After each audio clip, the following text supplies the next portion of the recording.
Hey everybody, my name's Derek and this is Fatal RPM.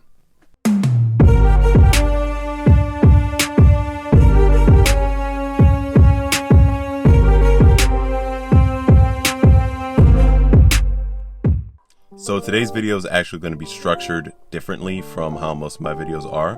The reason why is because I'm getting a whole bunch of stuff done with the car, but each video is going to have its subject. So in today's video, what we're actually going to be doing is my last ditch effort to fixing this oil leak.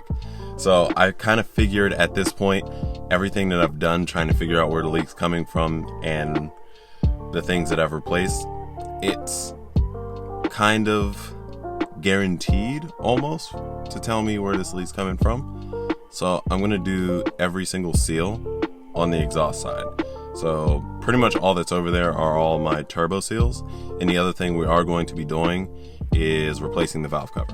The main reason why I'm going to replace the valve cover is because I see oil in or around the valve cover sometimes, and I just recently did the gasket, so there's no reason that should be leaking oil. Everything's torqued down the way it should be, so we should definitely be okay with that. But pretty much it's going to be a straightforward job. We just have to drop the subframe, disconnect the exhaust, take off the downpipes, and then I'll be able to replace the seals for that as well. The other thing I'm going to do while I'm in there, when I did rebuild my turbos a while back, these studs and bolts, the studs and nuts that held the turbo onto the engine, or the manifold onto the engine, they were kind of clapped out. So it's time to replace those. I have all new replacements for those as well. So let's go ahead and get this car jacked up and get to work. Alright, so doing my best trying to get out of the wind. Alright, so fast forwarding a couple days because the weather's been really bad around here.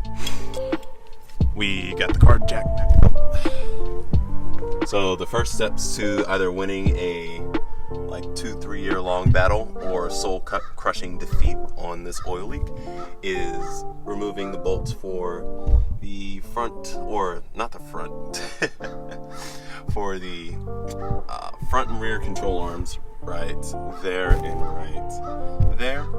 They have castle nuts right there. More power to you if you want to take the castle nut off of the front control arm. I generally unbolt it from the subframe right back there because it makes it a lot easier. Those castle nuts can be really tough sometimes. And then this one, you're always going to want to do it there. It's actually kind of right under there. And the main reason why is because if you don't, let me set you guys up. If you don't remove it from the hub assembly itself and you remove it from the subframe, you're actually going to have to lower the car before you retighten the bolt from the subframe, because it has that rubber bushing in there. I've gone over this before whenever I've dropped my subframe in my catless downpipe install, but to kind of re-summarize it, the reason why is because of rubber bushings, and if you tighten them at that angle, whenever you set the car down and say you go over a bump or something, it's going to tear that bushing. So we're going to want to go ahead and get that off. I'm not sure what the size is, I just know it's something that I don't have. It's either going to be a 23 or a 24. The biggest socket I have is a 23, and the biggest wrench I have is a 22, as well as with my sockets, I have a 22 with the set that I got. Goes from 22 to 27, so it skips a lot of spots in the center there, but we're going to go ahead and take these guys off, and also the capsule nut off of the, what are you called, steering rack. There you go, the tie rod in for the steering rack. The bolt from the subframe for the front control arm, the bolt and nut, they're both going to be 18 mil. So let's go ahead and get these off. So a lot of this is actually not the easiest thing to show, just because we're working in such a tight spot, but let me get a quick overview. So, on the driver's side, got to take this guy out. He's right behind the strut. 16 mil on both sides. I just stuck a crescent wrench behind this and used my impact on that side. Then you got the castle nut behind the little control arm there. You got one on the control arm as well as one on the steering rack, and you have an 18 mil on the front control arm. And that's if you're disconnecting it from the subframe. If you're not, then it's going to be the same exact thing. Other than that, if you're lazy and did this part last, then what the other thing you'll have to do is take the 10 mil screw out of that hole there that holds this bracket on the end of this guy to the subframe, instead of just taking off the 10 mil that's connected right here. That keeps that guy connected to the subframe. This is in the way. In order for us to get this off, we have to take off the belly pan, which we're actually going to be doing next. And after we get the belly pan off, then we can go ahead and take the bolts out of here. After we do that, we can take the bolts out of the steering rack, suspend that with either twine or some type of wire from the control arm, not the control arm, but the engine support bar that we're going to be putting up here. We got go ahead and got our tow hook in here. Also used a 1/4 inch extension to get that tightened down and straight. Not that you have to do that, just make sure it's tight. But I'm a little OCD, so it had to be straight. So we got the sway bar off and the steering rack supported. Then we can drop the well, actually, rewind. We have to drain the coolant, and then we can drop the subframe.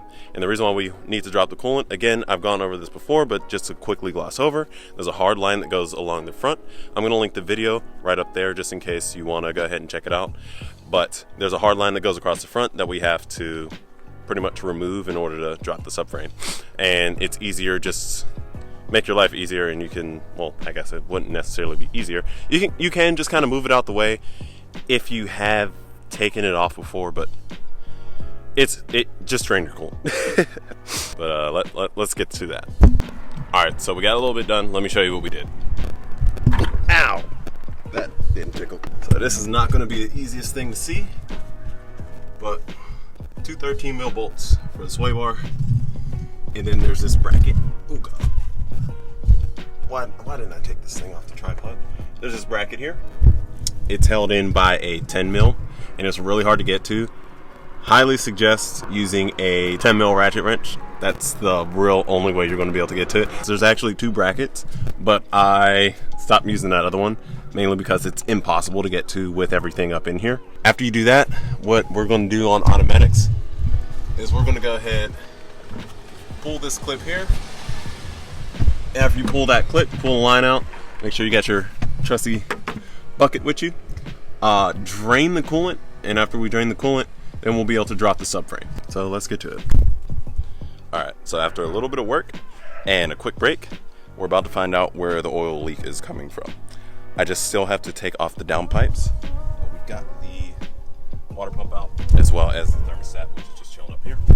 Now, I did notice that I have an oil pan leak, mainly because I have oil on the intake side, which I should not have oil on, unless it was dripping from the, might have actually dripped over there after I took off the downpipe. I don't know, but more than likely I have an oil pan leak. That really sucks though, because this being a 335 XI and not the I means that both my drive shafts go through my oil pan. So for whatever reason, BMW thought weatherproofing caps on the axle nuts shouldn't be a thing. So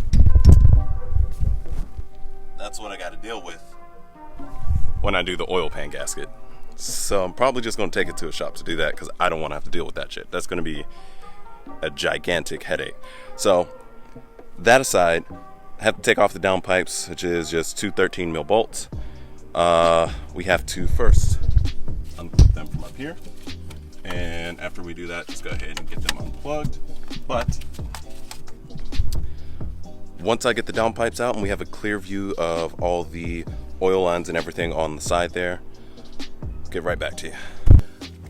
Alright, so we have both the front and rear turbos right here, and a lot of things actually reveal themselves here just by looking at them. We can definitely see where one of our leaks is coming from and kind of lead to where the other ones were as well. So we have the front turbo right here. This is the one at the front of the engine. You can see there's a lot of charring up in here and a whole bunch of like oil residue and stuff. And you can see it's also all around the center piece here of the CHRA. And you can also see there's a whole bunch, I don't know if you can actually really get an angle on that, but there's a whole bunch of oil right here, which kind of tells me that the oil was squirting out of here and up onto there, mainly because there's not a lot of charring on top, and it's primarily all on the bottom of it here. So we know that this seal was leaking, the O-ring on there. The other thing I noticed was not on this one was fine. So on the front, the bottom oil seal was fine. However, on the rear is another story. You can actually see I only got one of the bolts out there, but I haven't broken the seal. And you can see there's oil sitting on the inside right here, as well as all around the outside of the gasket, which is also telling me that that was leaking as well.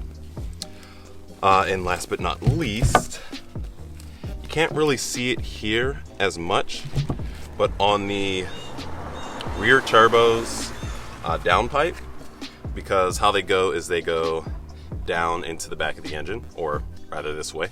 So the rear would be here, front's here, and they kind of fish down.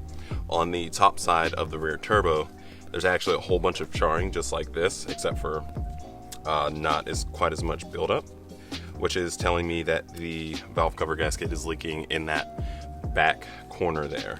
So the lowest point of the valve cover. So it's good that we got the gasket as well, but we are also replacing the valve cover. But let's get tackling, or let's start tackling this. All right, so unfortunately no cool transition for this. This is actually fast forward in 2021. Happy New Year, everybody. So long story short, I ran into one issue after putting the turbos back on the car, in which I did not tighten down one of those oil lines, and I had to literally tear the entire thing apart. At that point, I was completely devoid of any type of motivation and didn't film anything, which I am sorry for whoever is watching this video. However, oil leak for the most part is fixed. The massive oil leak that I was having is fixed. That was a big issue. The only other thing that we did not do is replace the valve cover along with the gasket. So that's still one thing that's on the list. However, everything else is solved. Turbos and everything are back in the car, and it's running swimmingly. So I want to thank you for watching the video. As always, if you liked it, go ahead and hit the like button, as well as subscribe if you want to see any more videos coming from either one of the builds. I have this, which is 335, as well as a Nissan 300ZX. It's a 86, if I can remember correctly. However, we will be doing a whole build series on the 300ZX because I have a nice idea in mind. At least I think it's a nice idea. I have something in mind that I want to do, and I think it's going to be pretty cool. So if you want to see any videos from that, don't forget to hit the bell icon. Don't forget to click that bell right next to the subscribe button so that you can see whenever I do upload a video, because at the current point in time, I am not uploading very often because I work on the street and it's wintertime. So thanks again, and I'll see you in the next one. Peace.